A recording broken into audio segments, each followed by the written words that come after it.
It's very simple, the way they characterize him as a person. Of course, it's inevitable that the son will see a side to a father that nobody else sees. But that nevertheless is part of what he was. And somehow our detractors, the people that are against the family, my father particularly, choose to ignore the other aspects. So it is a very incomplete and actually in many cases just an erroneous and completely invented version of my father that they try to put forward. So, but I guess, it's understandable. It's political propaganda. It's not about facts. It's not about reality. It's about whatever message of the day to further the cause of anti-Marcos.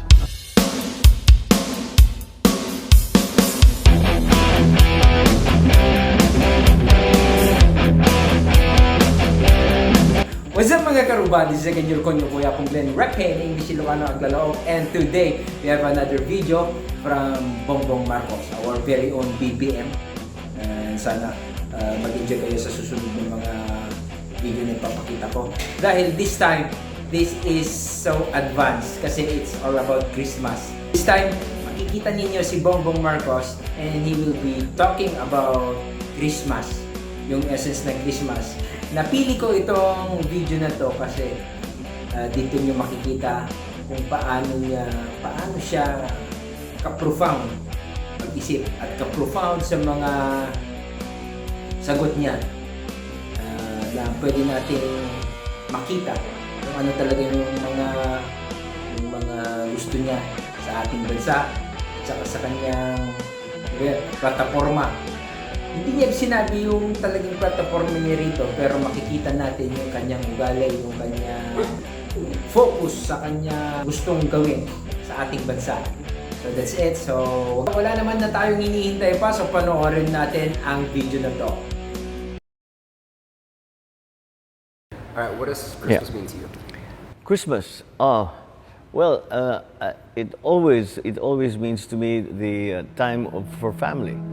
Like my friend used to say, Filipinos celebrate Christmas like we invented it, which is pretty close to the truth. And as I've grown older, more and more, it's really about kids. It's really about the children. And if the kids aren't enjoying Christmas, there's something wrong. It's for the kids to sort of, really live out their little fantasies every year. Okay, a little bit of a curveball. Okay. What is the biggest disconnect between the way your detractors remember your dad and how you remember your dad?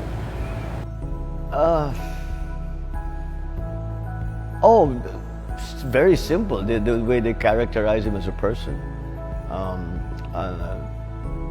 Of course, it's inevitable that the son will see a side to a father that nobody else sees. But that nevertheless is part of what he was. And somehow our detractors, the people that are against the family, my father particularly, choose to ignore the other aspects. So it is a very incomplete and actually in many cases just an erroneous and completely invented version of my father that they try to put forward. So, but I guess, it's understandable. It's political propaganda. It's not about facts. It's not about reality. It's about whatever message of the day to further the cause of anti-Marcos sentiment. And in spite of what happened to your dad towards the end of his presidency, you decided to get into politics yourself. For what reason? I don't know that I decided. I think that I sort of ended up there. Because I've said this 1,000 times, I was studiously avoiding politics. When I was in my 20s, I said, I really, really do not want to enter politics. But the way things turned out, circumstances being what they are, when we returned from the United States, after the exile in the United States, that was the thing that needed to be attended to, was the political aspect of our lives. And so from then on, I just kept going. To protect your family? Yeah, that was the only way. That's very good. Your Christmas during your childhood Yeah. with the former President Ferdinand Marcos. Yeah. Can you describe how that was like? What are your fondest memories with him? Yeah, I was thinking about that before coming here. I have lots of very fun Christmas memories, but not in particular with my dad. It's pretty sad actually, because my dad was always very busy. Christmas was a very, very busy time for my family because of the how do you say, commitments that had to be made. I mean, Christmas time is a very important time for Filipinos, and you are expected to participate in all of these events. So there was very little time actually for the family.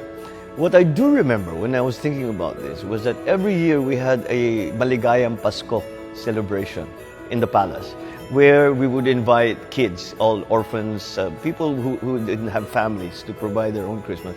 And it was the whole day would be in the palace. There would be magic shows. It's like a carnival in the palace, and then we'd give presents to these kids, and that we did as a family all together. And that I always remember that, because you know, when you see these kids' faces, first you start off, these kids are not going to have a Christmas. They don't have a family. They don't have, their parents are gone. They don't have relatives who are looking after them. So they're in some home somewhere. They won't really have a proper Christmas. And then they come, and the faces, you know, the ice cream on one side, candy on the other, and then watching this magic show, and then the smiles on these people's face, and the smile that when you give them, and the presents, you know, just little normal. I'm starting to get misty thinking about it, because it really was. That was great fun. That was great fun. I made lots of new friends every year with that. That's awesome. Yeah, that was the great part of Christmas for me. That's awesome. Okay, what is the greatest thing your dad ever taught you? My dad ever taught me? Life lesson. There's so many. I suppose in what he always said is the one thing that you need if you're going to enter public life is patience. I always said that doesn't make any sense, because you have to be kind of pushy, and you know. He says no, you work very hard for what you want, but understand that you have to let things develop. You cannot. There are certain aspects to public life that cannot be forced, cannot be hurried, and you have to wait for people sometimes to catch up to what you're trying to do, and you have to be patient. But it's usually well rewarded. Patience is usually well rewarded. So that was something that for me was a little bit out of left field, because I thought that's contrary to, you know, you should push, you should, you know, really force the issue, and then for him, and he was very, very aggressive and very, very hands-on. But his advice was patience. Strangely enough, over the years, he was right. He was right. Are there character traits that don't involve the professional life? What is the best personal character trait that he etched upon your spirit? He says, be a man. And what does that mean? We are men, and men, we are not like women where you can be beautiful and you can be charming and you can be sweet. We have to have, the only thing we have is our word. And if you lose that, you are no longer a man. And that was his definition. And that I've lived by that. And I've tried to teach that to my sons. And I think it is a valuable lesson. As we grow older in life, our priorities shift from our accomplishments and our achievements Yes. towards our legacy. Like, so how do you want, two things, how do you want the people to remember Bongbong Marcos, and how do you want your kids to remember you? I'll answer that question on its head.